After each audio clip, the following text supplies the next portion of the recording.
Bismillahirrahmanirrahim. Assalamualaikum warahmatullahi wabarakatuh. Perkenalkan, kami dari kelompok 2 yang meranggotakan saya sendiri Adnan Hasan, Muhammad Haikal Nur Faiz, dan juga Gilang Fatihah Budi Putra. Di sini kami akan menjelaskan tentang hukum perikatan Islam. Yang akan dibahas di sini yang pertama adalah apa definisi dari hukum perikatan Islam. Nah, hukum perikatan dalam Islam itu merujuk pada perjanjian atau kontrak yang dibuat oleh dua pihak atau lebih, yang didasarkan oleh prinsip-prinsip agama Islam. Nah, perikatan dalam Islam ini harus sesuai dengan prinsip hukum syariah atau hukum Islam yang mengatur segala aspek kehidupan muslim, termasuk transaksi dan kontrak. Nah, yang kedua, apa perbedaan antara hukum perikatan Islam, hukum perikatan Barat, dan juga hukum perikatan adat? Di sini saya akan mengambil salah satu contoh perbedaan di antara ketiganya. Itu ada di prinsip-prinsipnya.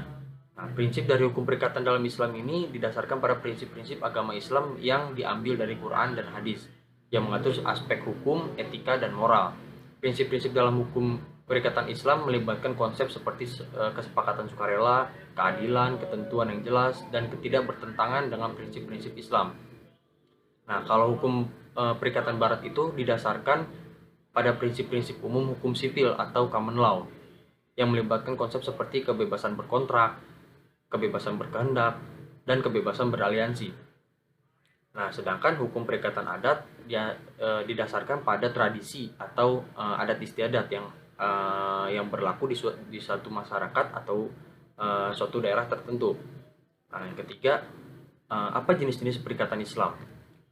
Ada beberapa jenis-jenis perikatan Islam. Yang pertama ada bai atau jual beli. Nah, perikatan jual beli ini merupakan salah satu jenis perikatan yang paling umum dalam hukum Islam. Bai ini melibatkan transfer kepemilikan suatu barang atau jasa dari seorang penjual kepada pembeli dengan imbalan harga yang disepakati. Yang kedua ada ijaroh. Ijaroh itu adalah sewa menyewa.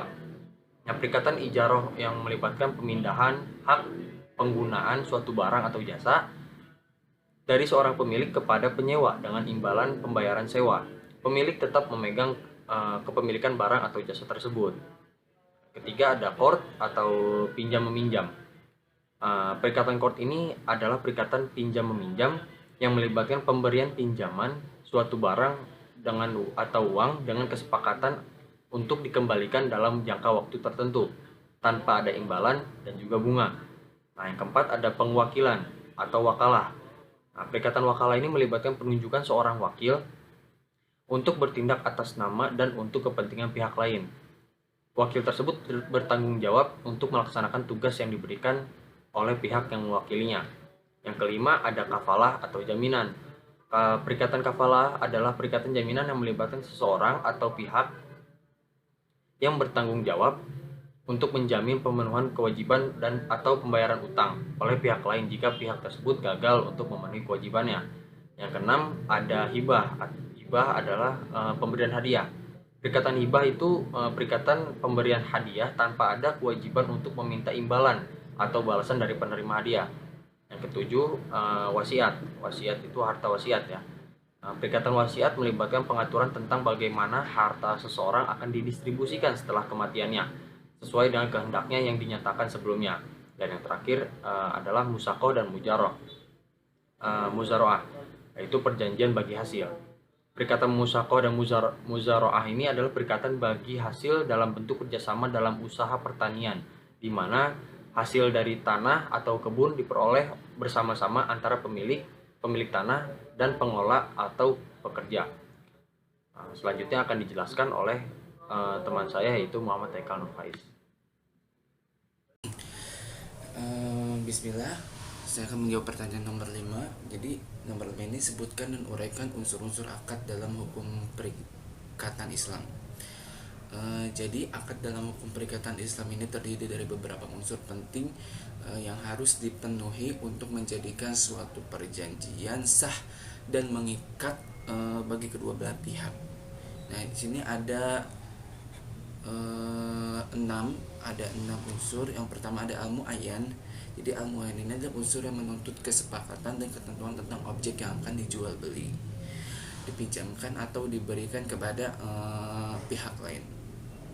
Jadi dalam konteks ini al-muayyan ini menuntut kesepakatan dan ketentuan mengenai barang atau jasa yang akan diberikan atau diterima. Yang kedua ada al-aqd. Ini adalah unsur yang menunjukkan adanya perjanjian atau kesepakatan antara kedua belah pihak. Dalam konteks ini, al-aqd ini menunjukkan adanya persetujuan di antara kedua belah pihak untuk melaksanakan suatu perjanjian. Yang ketiga ada al-muawadoh. Al-muawadoh ini unsur yang menunjukkan adanya pemberian dan penerimaan. Yang keempat itu ada al-musawamah. Al-musawamah itu ada unsur yang menuntut adanya kesetaraan antara pihak yang memberi dan menerima. Yang kelima ada al-ijab dan al-qabul. Unsur yang menunjukkan adanya tawaran dan penerimaan. Nah, dalam konteks ini al-ijab ini menunjukkan adanya tawaran atau penerimaan dari salah satu pihak. Sedangkan al-qabul ini menunjukkan adanya penerimaan dari pihak yang lain. Yang keenam ada al-tamlik. Ini unsur yang menunjukkan adanya kepemilikan atau hak milik atas objek yang diperjanjikan. Nah, dalam keseluruhan unsur-unsur akad tersebut penting untuk memastikan bahwa perjanjian tersebut itu dibuat secara sah dan mengikat antara kedua belah pihak. Hal ini dapat dilakukan dengan memenuhi persyaratan hukum yang berlaku seperti tidak melanggar hukum Islam dan adat istiadat yang berlaku. Lalu dilanjutkan ke nomor 6, rukun-rukun akad. Jadi rukun-rukun akad ini dalam hukum perikatan Islam adalah aspek penting ya tentunya yang harus ada dalam suatu perjanjian. Yang pertama itu ada rukun al-akad, ijab dan qabul. Jadi ijab dan qabul ini adalah salah satu suatu tawaran dan penerimaan yang dilakukan oleh kedua belah pihak. Ijab merupakan tawaran yang diberikan oleh salah satu pihak kepada pihak lainnya, sedangkan qabul adalah penerimaan tawaran tersebut oleh pihak yang ditawari. Dalam Islam suatu akad itu tidak sah tanpa adanya ijab dan qabul. Yang kedua adalah al-ijab atau penawaran. Jadi ijab haruslah berupa penawaran yang jelas dan tegas. Penawaran harus disampaikan dengan bahasa yang mudah dimengerti oleh kedua belah pihak dan tidak boleh menimbulkan keraguan sedikit pun atau ketidakjelasan. Yang ketiga ada rukun al-qabul atau yang bisa dibilang itu penerimaan. Qabul harus dilakukan oleh pihak yang ditawari secara tegas dan jelas. Penerimaan harus sesuai dengan penawaran yang telah diajukan oleh pihak lainnya tanpa adanya penambahan atau pengurangan. Yang keempat itu ada al-mahali atau yang disebut keterangan tempat atau waktu. Kedua belah pihak harus mengetahui dengan jelas tentang tempat dan waktu pelaksanaan akad yang telah disepakati nanti. Yang kelima ada al-mal, barang yang dijual itu. Nah, al-mal ini akad harus mencakup barang atau jasa yang akan dibeli atau dijual, termasuk jumlah dan spesifikasi barang yang dibicarakan. Yang keenam ini ada al-sigot. Al-sigot ini ucapan yang jelas. Jadi ucapan yang digunakan dalam akad haruslah jelas dan tegas, sehingga tidak menimbulkan keraguan atau ketidakjelasan di antara kedua belah pihak. Nah, kesemua rukun-rukun akad ini harus terpenuhi agar suatu akad itu dapat dianggap sah menurut hukum perikatan Islam. Jika salah satu rukun ini tidak terpenuhi, maka akad tersebut dianggap tidak sah dan tidak dapat dilaksanakan secara hukum. Lalu ada di nomor 7 ada syarat-syarat akad dalam hukum perikatan Islam. Jadi persyaratan-persyaratan yang harus dipenuhi oleh kedua belah pihak ini dalam suatu perjanjian atau kontrak agar sah menurut hukum Islam. Yang pertama itu ada al-akad. Jadi ijab dan qabul. Seperti yang telah dijelaskan sebelumnya, ijab dan qabul adalah rukun akad dalam hukum perikatan Islam yang harus dipenuhi agar akad dapat dianggap sah. Ijab dan qabul harus tegas dan jelas serta tidak menimbulkan keraguan dan ketidakjelasan. Yang kedua ada al-akad al-sadiq atau kesepakatan yang jujur. Jadi kedua belah pihak ini harus memperlihatkan niat yang jujur dan tulus dalam melakukan akad. Tidak boleh ada unsur penipuan, penindasan atau tipu daya dari salah satu pihak. Yang ketiga ada al-mal. Al-mal itu barang atau jasa yang dijual atau dibeli. Akad harus mengenai barang atau jasa yang dapat diperdagangkan atau diperjualbelikan menurut hukum Islam. Jadi barang atau jasa yang dijual itu haruslah jelas dan jangan sampai menimbulkan keraguan ketidakjelasan tentunya. Yang keempat itu ada al-taslim, yaitu penyerahan barang atau jasa. Ini barang atau jasa yang dijual atau dibeli harus diserahkan kepada pihak yang membelinya. Penyerahan harus sesuai dengan kesepakatan telah dibuat sebelumnya. Jadi tidak ada penambahan atau pengurangan yang tidak disepakati. Yang kelima ada al-qabul al-ma'lum, itu penerimaan yang pasti. Penerimaan barang atau jasa harus dilakukan oleh pihak pembeli secara pasti dan jelas. Jadi penerima harus sesuai dengan kesepakatan yang telah dibuat sebelumnya tanpa adanya penambahan atau pengurangan. Nah, itu adalah syarat-syaratnya. Maka akad tersebut, kalau ada syarat itu, maka akad tersebut sah dan dianggap telah terbentuk menurut hukum perikatan Islam. Jika salah satu syarat tidak terpenuhi, maka tentunya akad tidak dianggap tidak sah. Gitu. Lanjut di nomor 8 ada sebutkan dan uraikan klasifikasi akad dalam hukum perikatan Islam. Nah, jadi klasifikasi akad dalam hukum perikatan Islam ini adalah pembagian akad berdasarkan jenis atau sifatnya. Nah, sini yang pertama ada akad jual beli atau al-bai'. Akad jual beli adalah akad yang melibatkan penjual barang atau jasa antara dua belah pihak. Akad ini memiliki beberapa syarat seperti pihak-pihak yang berakad harus memiliki kepahaman terhadap harga dan barang yang mau diperjualbelikan, serta barang tersebut harus dapat diperdagangkan menurut hukum Islam pastinya. Yang kedua ada akad sewa menyewa, jadi atau bisa dibilang al-ijarah. Nah, akad sewa menyewa ini adalah akad yang melibatkan penyewaan suatu barang atau jasa.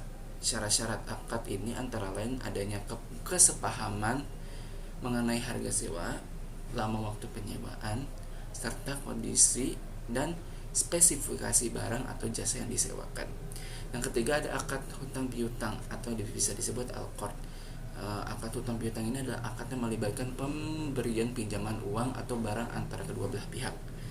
Syarat-syarat ini akad ini antara lain harus ada kesepahaman mengenai jumlah hutang, jangka waktu pembalian, dan adanya jaminan atau tidak. Yang keempat ini ada hibah atau bisa al-hibah. Jadi akad al-hibah ini adalah akad yang melibatkan pemberian hadiah atau hibah antara kedua belah pihak. Yang kelima ada akad nikah al-nikah. Akad nikah ini ada akad yang melibatkan pernikahan antara seseorang pria dan seorang wanita. Jadi syaratnya ini adalah harus ada kesepakatan dari kedua belah pihak yang berencana menikah, terus adanya mahar atau mas kawin, serta adanya saksi yang menyaksikan akad tersebut.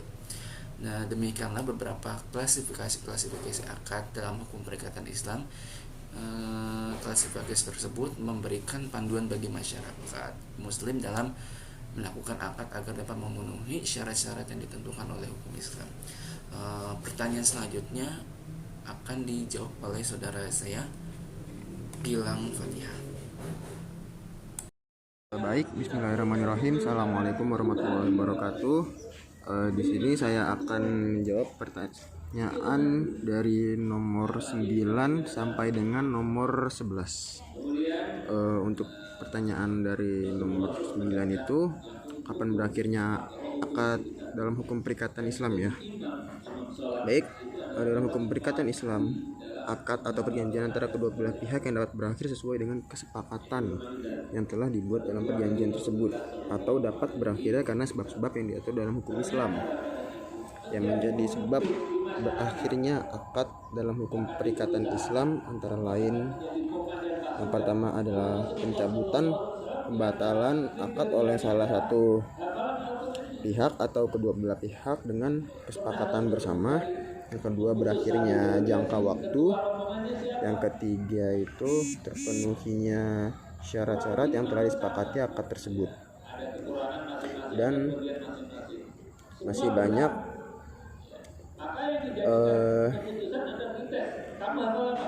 dari sebab berakhirnya hukum perikatan Islam.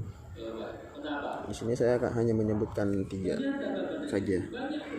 Dan untuk pertanyaan nomor 10, akibat dari hukum perikatan Islam,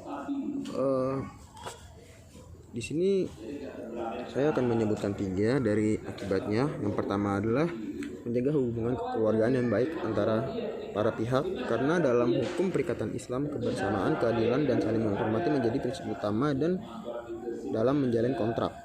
Itu yang pertama. Yang kedua, memberikan kepastian hukum dalam perjanjian atau kontrak antara kedua belah pihak, sehingga mendorong masyarakat untuk lebih mudah bertransaksi dan melakukan kegiatan ekonomi lainnya. Dan yang ketiga, yang terakhir, meningkatkan kesejahteraan ekonomi masyarakat, karena hukum perikatan Islam itu memperbolehkan perdagangan dan transaksi dengan cara yang halal dan sesuai dengan ajaran Islam. Untuk yang nomor 11 terakhir, bagaimana penyelesaian sengketanya adalah yakni penyelesaian sengketanya ada beberapa cara, diantaranya itu bermusyawarah, yang kedua itu mediasi, yang ketiga arbitrase, yang keempat pemeriksaan di pengadilan. Baik, itulah sedikit jawaban singkat dari saya. Kurang lebihnya mohon dimaafkan. Wabillahi taufiq wal hidayah. Wassalamualaikum warahmatullahi wabarakatuh.